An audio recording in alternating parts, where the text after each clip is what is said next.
So again, I was a speaker in the fall, and then I introduced the concept of the lean startup method, which is, I'm a huge believer in that. So, and today's lecture, because it's going to be more like a lecture or a case study, I'm going to continue developing on the lean startup concept. So, Anjali talked about it, saying, okay, just go ahead, just do it, just launch your product. But before you actually launch your product, I think it probably makes a lot of sense to actually test the waters. So this minimum viable product concept will help you test the waters before you actually launch and before you actually spend a lot of money or invest a lot of money or waste a lot of money. So the lean startup method, who here has heard about the lean startup method? Okay. And at the business school, I know that, that David is also a huge proponent of the lean startup method. This is an alternative to the business plan, and it's actually a lot cheaper and a lot better way to test a new concept or a new idea than having just a simple business plan. And we talked about that a lot before. So in the lean startup method, you just learn things. So you talk to your clients. You have an idea, you talk to your clients, you build the data, and then you just adapt, and then you keep on iterating until you think, okay, now I really understand what the clients need, and then you can then launch your product. So we are going to do a case study, and I would like you to participate in the case study. So it's going to be we're in a university, we're in a business school, and so the case that we're going to do is from Harvard Business School, actually, a real case from them. So those of you who've seen the business model canvas, right? So those of you know what this is. Who here has never seen this before? All right. Then I would recommend that you buy this book here called The Lean Startup Method. All right. It's a very good book, and it explains step by step how to go about launching a product or launching a new idea if you already have a company. What we focus on specifically in the lean startup method is to focus on your value proposition to your customers and who your customers are. So you try to match who your customers are to your hypothesis in what value you actually propose to your customers. And then after that, once you have those two things, which are the key components of your business model, then you start working on the rest. How do you reach your customers? Do you need any partners? Are there any activities that you need to do? Then you work on your cost structure, and then finally your revenue streams. But then as long as you have to start with somewhere, and then the core of the lean startup method is to start on your value proposition and customer segment and the customer and the fit between the two. So what's an MVP? Is this what we mean? What we mean an MVP? No. Who is this gentleman? Michael Jordan. Okay, when I give this class to the students at George Mason, they often don't know who that is. So that shows maybe I have to, I know, they're a different generation. So this is not what we mean by an MVP, all right? A minimum viable product is the simplest, cheapest product that we can build to validate some of the key hypotheses that you need for your business model, all right? So you start off, it's not just necessarily the product with the fewest features. Again, when I teach this at the university, and we have a lot of science and engineering students, they always want to talk about the features. Right? I say, no, it's not the features. It's just when you're buying an iPhone, is it the buttons that are important? Is it that it's sleek designed? Is it? No. I mean, what you're buying when you're getting an iPhone is actually the convenience, having like a mini computer in your hand. It's the fact that you can store thousands of songs on your phone. This is the value that you're proposing. This is also, again, it's also called the scientific method because you're making a hypothesis, some guesses, and you need to validate or invalidate all these hypotheses that you're trying to find out about more, whether they're true, whether they're not. So you have to view the MVP not as a set of features, but as a series of tests to test the waters before you actually dive in. All right. So should this product be built? And then if you should be built, can you actually build a sustainable business around it? Are clients actually going to be willing to pay for this? Right. So this is what we mean by minimum viable product. So this is the case study that we're going to do together. So you have to help and participate. Who knows who these two ladies are? Okay. Who?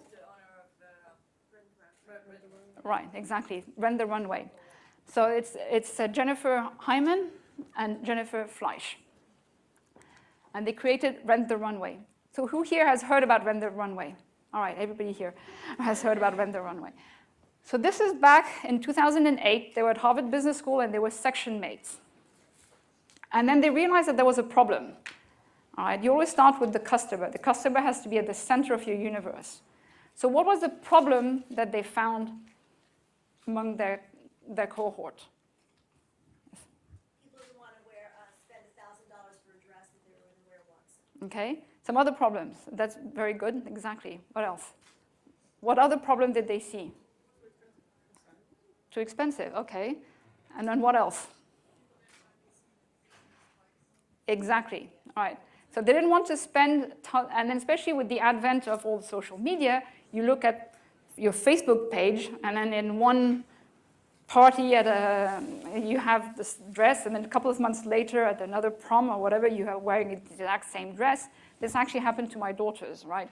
And then so it's really a nuisance, and they don't have the money to spend thousands of dollars on dresses. So they found, yes, there's a pain there for their customers. So we know it exists. So we know that they built the Rent the Runway.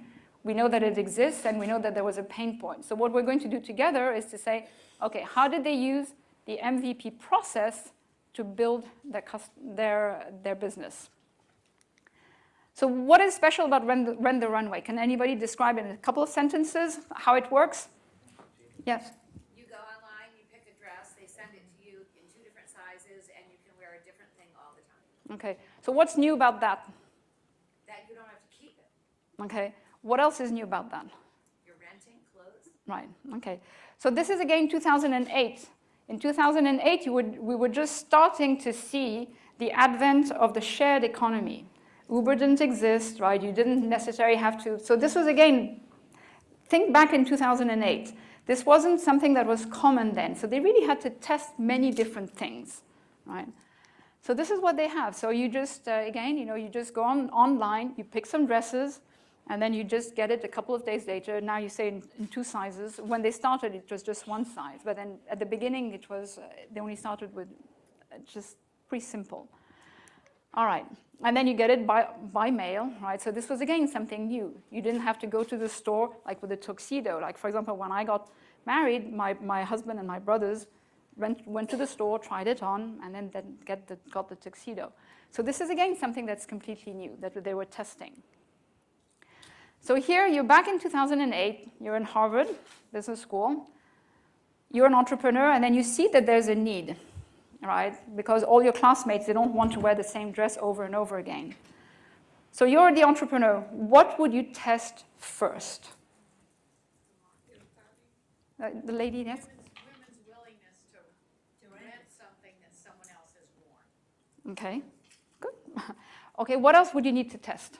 How much they pay for it. Okay. Again, you need 2 to tango, right? So who else do you need to make sure? The designers, right? If you don't have designers, do you have a business? No. All right, so remember, this is Harvard, so they have connections. Who is this lady? All right.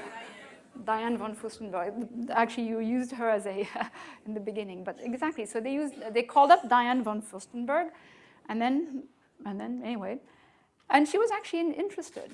All right, so they're happy, right? All right, so now you know that you have one designer who's willing to tango with you. Is that enough? No. So what do you do next? Okay, so you try more. So they called 20 designers. Okay, what do you think happened? They got excited. They got excited? Yeah, they wanted to compete with each other. They actually weren't that excited. Right. So why weren't they excited? Okay, not everybody at the same time. Raise your hand. Right, yes. Because they were really making their exclusive designs available to lower income people. I mean, they were selling them for thousands of dollars. Right. And they were going to rent it for $100. Okay, that was more the problem. At the beginning, yeah, they weren't very excited. Yeah, they weren't very so exact. And okay, so you are the two Jennifers there, thinking, geez, you know, we had Diane who's interested, but one designer is not enough. We need a lot more than that. How can we? So how do you need to just get the designers excited? So what value do you propose to the designers? How can you turn this around? Do you have any ideas? You're the entrepreneur, right? And you know that it works. So what did they do to convince the designers? Yes? They can test out new designs to see which one is more popular versus another. Okay, that's one possibility. Another possibility. Yes, ladies? So, yes. No, you go ahead, yeah. They will get more client by them having their design. Yeah. Can you speak up? Oh, they will more have client. They will have more client because the shop itself or this business will have their own client. Maybe they don't know about their design, so they will have more clients. Okay, that's pretty much it. Yeah. They this is, you know, they actually repositioned the value proposition for the designers. They said, well, you know, this is a way to reach a new customer segment. Instead of having wealthy, middle-aged, or more advanced age ladies, you're actually going to reach a younger population that is still in school. You're going to increase your brand visibility. This is, again, going back to what Anjali was saying, you know. You're going to freshen up your image.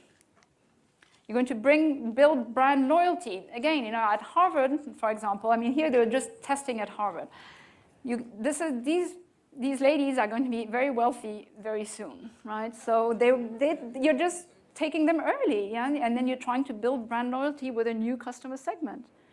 So in fact, going back to the business model canvas, it's a way for you to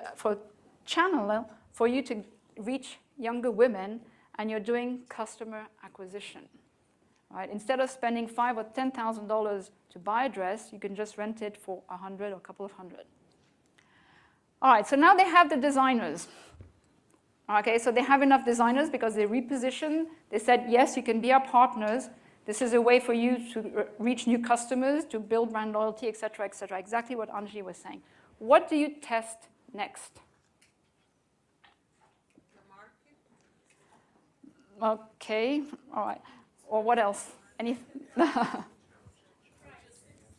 Price, I'm sorry? Price, okay. What else would you test? Yes. How much it would cost to. Yeah, so that's the price also. Okay. All right, I'll just say. Okay, so you tested, again, remember, this is 2008. Actually, you brought it up that this was a brand new idea back then to just have, you know, you're not, to use, I think, who's the lady who said that you can just try the dress and that somebody else has worn, right? Not everybody wants to do that, all right? So if nobody wants to do that, do they have a market? No. All right, so this is what they did. All right. So they had 34% of their target. So out of the ladies from Harvard that they were actually said, yeah, you know, we're willing to rent the dresses by just trying them on, secondhand dresses. So what do you do next? Here they tried them on. Okay, next step, what do you do? What do you test? Popular sizing. Sorry? Popular sizing. Popular sizing? Okay. What does Rent the Runway do? Do you try the dresses on? No. So what they needed to do, is not the design, you just look, right? Even when my brothers, for example, and my husband tried the tuxedos on, when they rented the tuxedo for our wedding, they actually tried them on. Here you're asking them to do something, you're introducing a completely new idea. Are you willing to spend $150 or $200 to rent a dress that you've not even tried on? Right? This is something that's completely new, so you need to test it. So they said, okay, so they went to Yale, and instead of having people try on the dresses, you could just look, right? What do you think? In fact, about still a quarter of the ladies were still saying, yeah, I don't mind trying them. Even by just looking, I'm still interested. So then after that, they have to test, right? Does the mail system work? Oh, 10 minutes, all right. All right. So they tested that, and then they said, this is not bad, all right? So they said, yes, we'll test the next thing. The mail system works. All right. So what do you do test next? Final step. Again, here you looked, right? And then you looked, you saw, you can put it in front of you. What would be the final step to test? Who's willing to do it? Who's willing to do it? Yeah. Well, that here again you looked, but then are you still prepared to do it if you just see an image on a website? So they did something, again, very, very cheap. You don't need to spend a huge amount of money, and this is the whole concept behind the lean startup method. They just sent some PDF to 1,000 women and saying, okay, here are some dresses. You know, are you prepared to pay 100 or 150 or however much it is? And 5% out of the 1,000 said, yeah, we're interested. Just 5%. And they did the calculations. It was enough for them to say, yeah, we'll do it. We can build that. Okay. So again, when you use the minimum viable product, you have to just, and the lean startup method, just test every proposition one by one. What is a sine qua non condition that you need? Otherwise, your concept will not be viable. So you test that. Then you say, okay, what's the next step to test? And then you continue. So here they did one by one. They did 5 MVPs, in fact, one after the other. And then they validated their critical hypotheses. They modified their value proposition, for example, for the designers.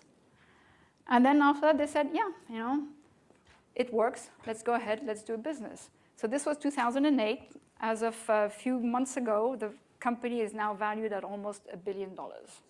So this is how it started, as it just in school. But did they spend a huge amount of money to test everything? No. Right? They just a gym. Does that cost a lot of money? No. Did they probably a couple of trips to New York? Is that an arm and a leg? No. All right. So you can do this in a very cheap way. You don't have to spend bazillions of dollars. You don't have to get a bank loan to do all of that. You can just do it in a simple way, but as long as you just break it down. This is my daughter. This is a case study. I would say I don't think the dress suits her very well, but that's okay. All right, but that's fine. Yeah. So, anyway, so this is the book that I would recommend. There are several books. So this is one of them. The Lean Startup Method. It's just you have to test your hypotheses. Just having a nice to have is not enough. You need to have a hair on fire problem. Hair on fire means that you'll do whatever you need to just take care of it. You have to test your riskiest assumption first before jumping in. And the product is only part of the complete value proposition for your clients or for your partners. All right? You have to get this right, because otherwise your whole business model will collapse if you don't have that correctly. All right, so this is, what are the main things that you need to test? Who are your customers? Do they have a need related to your idea? In this case, yes, right? Does your solution fit their need? And are they willing to pay, right? But they only arrive at, are they willing to pay, what, after MVP number 5? You don't need to test that right away. You first need to understand what the problem is, who can you partner with? So there are different types of testing methods where you don't have to spend an arm and a leg. You can do this cheaply. All right? So you can do this Wizard of Oz, where you just fake it. It's 5 minutes. Okay, fine. All right. All right. So, all right. So, excuse me. Yeah. If you could do me a favor, can you go back to the next slide? I wanted to see the form. This thing. Okay, thank you. Okay, sure. All right. I got it. You got it? Okay, all right. So testing methods, crowdfunding. Everybody knows about crowdfunding now. But this is an easy-ish way to just test your product. Are people interested? Are they actually willing to pay to get that? You can get some Swiss watches like this. There's some new designs, for example. You observe the different features. You can do concierge testing. These are all things that you can look into. You don't have to build the real thing. You can just build a paper model or a clay model or a wooden model. You don't have to just spend a huge amount of money to just have people play around with your product. A storyboard, a landing page, and building an audience. So some of the big companies that you know about, Dropbox, how did they test it? They actually did a video to explain how things worked, how Dropbox, the concept worked. So they did that, right? They just tested it. Zappos, right? They faked it. This was a fake website, yeah? But those of you who have kids, a bunch of balloons, right? They just did a crowdfunding to test it. Concierge services for your meal plans. Uber just did a landing page to test it, right? Yeah, but I'm looking at the clock. All right, so. And the concierge page, what's the name of the company? The concierge page was this was the meal plans, right? Okay, this we did Uber. Uber just did a landing page to test. Okay, this is one of my clients when I used to be at the Community Business Partnership. Yay! All right. So, again, he was in my class for the Lean Startup class, right? So this is Jerry Young. So before he actually started his restaurant, he actually did a lot of farmers markets in the different areas. So he's based out in Springfield, right? And so he did he tested his foods, and then he kept on getting people saying, geez, you know, you have such good food. You know, when are you going to build a restaurant? And after doing that for a couple of years, he said, I have a market here. People are interested in the meals that I'm preparing. He knew pretty much what foods they wanted. He pretty much had a pretty good idea also of the prices. And then this is actually his restaurant, Della J's. It's in Springfield, right? So again, you don't have farmers markets. Does that cost a fortune to do that? No. You can, again, test the waters in a simple, cheap way. This is another client, Melanie Lee. Melanie loves pets, and she's very artistic, and she did a lot of wooden cutouts just with dogs. So she tested the market just for like coasters, cards, Christmas cards, little doodads and all that. And then, so how did she test the markets? She actually just did Christmas markets, Christmas fairs, and pop-up stalls in, like, for example, Tyson's Corner. And then she got feedback from the clients, and people were saying, geez, you know, you only have things for dogs. What about cats? All right? So this is the feedback that she got. It's just, so she got some cat motif things. Ta-da! There. And then she had people saying, and this is Virginia after all, there's a lot of horse people. So people saying, can you do stuff like that with horses? And do you have other types of items? So she's tested, again, pretty simple and not very expensive in either Christmas markets or pop-up stores like at Tyson's Mall, for example. So where do I find all these hypotheses? You'll find them everywhere, all right? And one by one, you need to test them. You can do your MVP, and then you just test it. So here, going back to the Runway, they knew who their customer segments were. They had the value proposition for both sides, right? It's a bilateral, okay? Yeah, okay. Plenty of time? No, 6 minutes. 6 minutes, okay, sorry. All right. So you test your markets everywhere you need to, right? And then they just decide, okay, we have at 5% of people are interested. That's enough for us to launch our company. We're doing it.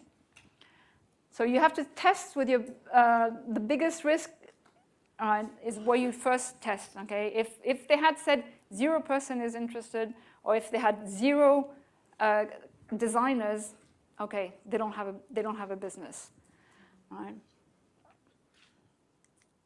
So again, you start with your always start with your customers and the value proposition, and then one by one you have to validate all the boxes of your business model canvas.